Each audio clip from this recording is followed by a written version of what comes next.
Hello kids, welcome to Savita Fort Academy. Kids, today we read one nice story named A Holiday Without Computers. This is a story written by Prema Ramakrishnan. It all began to one evening when Kala said to her mother, you can see one little girl, her name Kala, and her mother.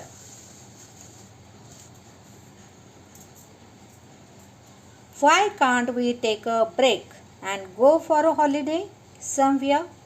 All my friends are off getting away from it all. They call it. Why not? Said her mother with equal enthusiasm, adding, on one condition, no computers. Once in a while, you have to get off that gadget for health reasons. I shall take my mobile only for emergency. Sure, replied an excited Kala. Her mother had only to get in a touch with her elder sister Sunita and her husband Prabhu, who lived in Pune. Come over and we will plan something, they said. So, Kala and her mother took a flight to Pune. The holiday had begun. There were discussions. Let's go by road to Mahabaleshwar. It is just a short drive from here, said Uncle Prabhu. It's a nice hill station with pleasant weather. We have our own cottage there, and that makes it all very easy. Sunita added, we have already alerted our caretaker to get the place ready.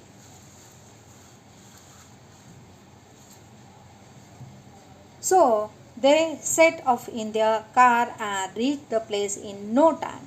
Kala was in away at the spectacular scenery that spread before them. Nestled in the western Ghats, it was a lush vegetation, thick woods, hills, forests, valleys, and wonderful views of the river winding its way through the green landscape. The cottage itself was the middle of the woods, just like in a fairy tale.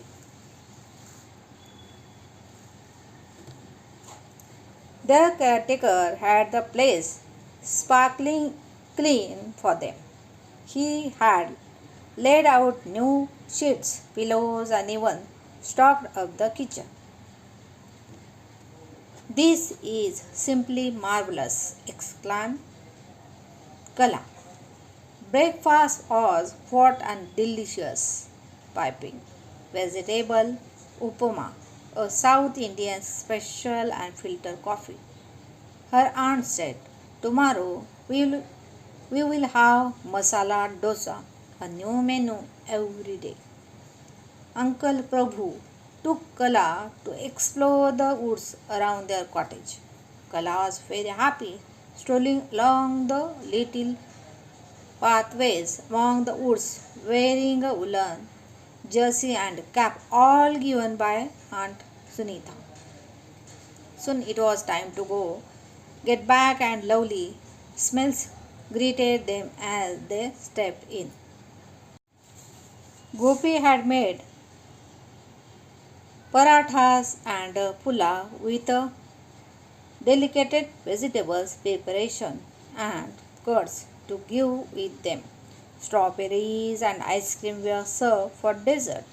Aunt Sunita had brought an array of chutneys and pickles. She said, this place is famous for strawberries. It's been years since we took a holiday like this. After lunch, Aunt Sunita brought out two board games for them to play. One was snakes and ladders, and the other was called Ludo. Aunt Sunita, you are great planning so many surprises for us, Kala exclaimed. gratefully. Her aunt said, I looked in an old cupboard and took only two out for your sake, Kala. Your mother and I used to play these games as a youngster. I find many people going back to these games because the computer games are sometimes violent.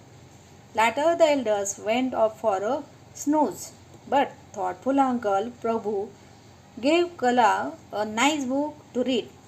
I have some more books. You can take your pick, he offered kindly. It was the first time she was reading a book on plants and trees. In the evening, they took a ride on ponies to reach some particular points for gorgeous views. It was 6 p.m. when they got back. Aunt Sunita said, music time, and switched on her Shruti box and sang a few songs for her audience. How well you sing! Exclaimed Kala in admiration. She had an ear for classical music. She liked some ragas too. It's good to have a hobby, remarked her aunt. Kala, I think you are the nicest teenager I have met. You are so full of compliments. Kala was quick to say, but that's because you are so full of goodness yourself and you keep us engaged with all nice things. The brief holiday packed with a lot of fun things was over. How nicely time had flown by. Her loving aunt and uncle had opened her eyes to new things and new experiences. There was another big surprise on the day they caught their flight, as her uncle had packed two cartons of fresh strawberries and mulberries for them to take home. Thank you, kids.